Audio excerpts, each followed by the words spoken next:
राष्ट्रहित की बात करने वाला सामान्य वर्ग आज हाशिए पर है। क्या कारण है इसका? देखिए, हाशिए पे इसलिए है क्योंकि संवर्ण समाज, चाहे संवर्ण समाज आप आज़ादी से पहले ले लीजिए या वर्तमान राजनीति में ले लीजिए, उसके लिए देश सर्वोपरि रहा है। वो कभी अपने हित की बात या अपने लिए कोई मांग सरकार से नहीं किया है, या ऐसी कोई विधान या व्यवस्था नहीं बनाई है कि जिससे संवर्ण समाज का कल्याण हो।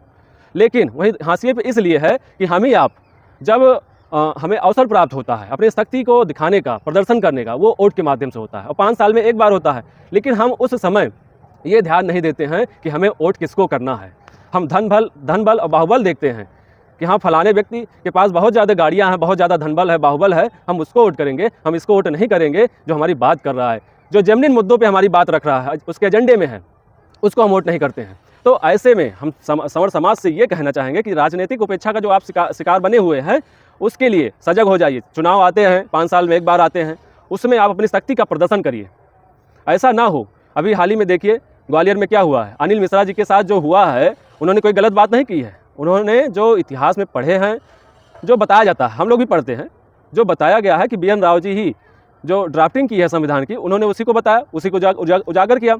लेकिन उनके ऊपर SC/ST एक्ट लगाकर उनकी गिरफ्तारी की गई, अभी जेल में है। तो ऐसे में जो और ग्वालियर जो मध्य प्रदेश जो विधानसभा है, वहाँ भी संवर्ण सांसद विधायक बैठे हैं, संवर्ण विधायक बैठे हैं, देश की सदन में संवर्ण सांसद बैठे हैं। लेकिन किसी भी व्यक्ति ने उनके समर्थन में एक भी लफ्ज़ नहीं निकाला। आखिर क्यों? ये समस्या का विषय है। हमें ऐसे प्रतिनिधियों को चुनना ही है जो हमारी बात मुखरता से, चाहे विधानसभा हो, चाहे सदन हो, लोकसभा, वहाँ पे प्रमुखता से अपनी बात रख सके और बताए कि हाँ, जिन्होंने हमको चुना है, हम उनके लिए ही यहाँ पे आए हैं और उसके बाद राष्ट्र हमारे लिए सर्वोपरि है।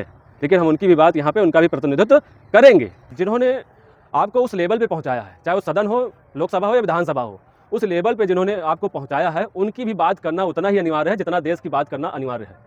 सामान्य वर्ग की बातों में क्या कोई निजी स्वार्थ होता है? कोई विशेष नीतियों के लिए या अपने लिए, अपने वर्ग के लिए कोई बात करते हैं? नहीं, बिल्कुल नहीं करते हैं, बिल्कुल नहीं करते हैं। आप इतिहास उठा के देखिए तो देश की आज़ादी से लेके, स्वतंत्रता से लेके और आज वर्तमान देश की राजनीति में हमें नहीं लगता है कि संवर्ण समाज किसी भी तरह से अपने लिए कोई बात की हो। वो हमेशा उसके लिए राष्ट्रहित सर्वोपरि रहा है और आज भी है।